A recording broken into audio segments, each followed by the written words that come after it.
ààrẹ mú ọ ọkàn rẹ pòrúurú sọ fún Jésù sọ fún Jésù ìbànújẹ́ dípò ayọ̀ fún ọ sọ fún Jésù nìkan.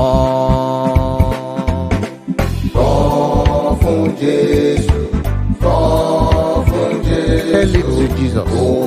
Tell it to Jesus. Yeah, yeah. Ó sí ọ̀rẹ́ tàbí èkán kéré sọ fún Jésù nìkan.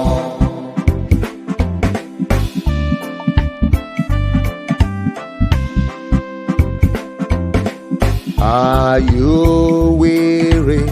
Are you heavy-hearted?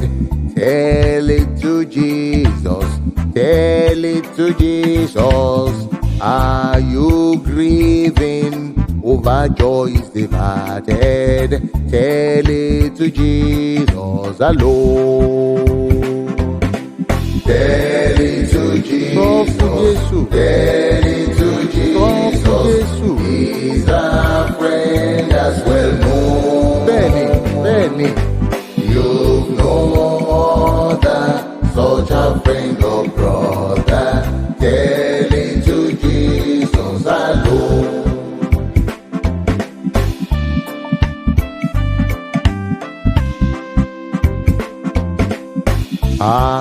Àsundẹ̀kùn omijé ló ń sùn bí sọ fún Jésù sọ fún Jésù ìwọ lẹ́ṣẹ̀ tí ẹnìkan kò mọ̀ sọ fún Jésù nìkan. Sọ fún Jésù sọ fún Jésù sọ fún Jésù òun lọ̀rẹ́ tí a mọ̀. Bẹ́ẹ̀ni. Ó sí ọ̀rẹ́ tàbí èkán kéré sọ fún Jésù nìkan.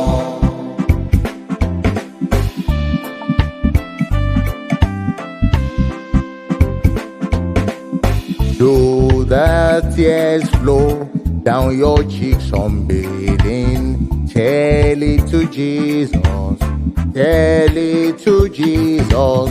Have you sins that no men's eyes are hidden? Tell it to Jesus alone. Tell it to Jesus. Tell it to Jesus. Pour your heart to Him. He's a friend as well known. You've no other, such a friend or brother. Tell it to Jesus alone.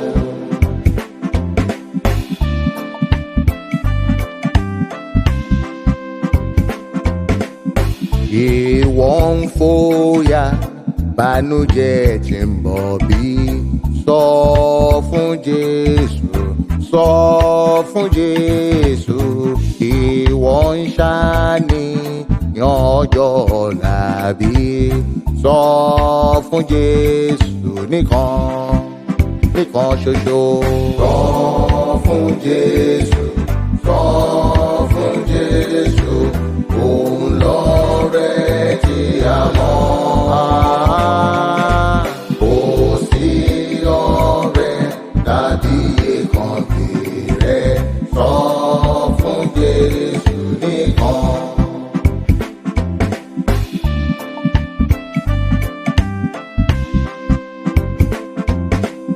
Do you fear the gathering clouds of sorrows? Tell it to Jesus. Tell it to Jesus. Are you anxious? What shall be tomorrow? Tell it to Jesus alone.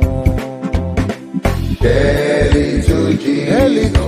Tell it to Jesus. Pour your heart. He's a friend as well known. Tell Him. Have faith in Him.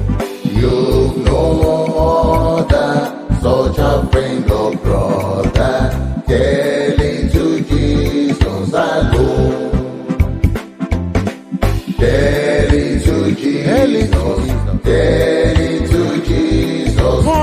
He's a friend that's well known. Tell him, have faith in him.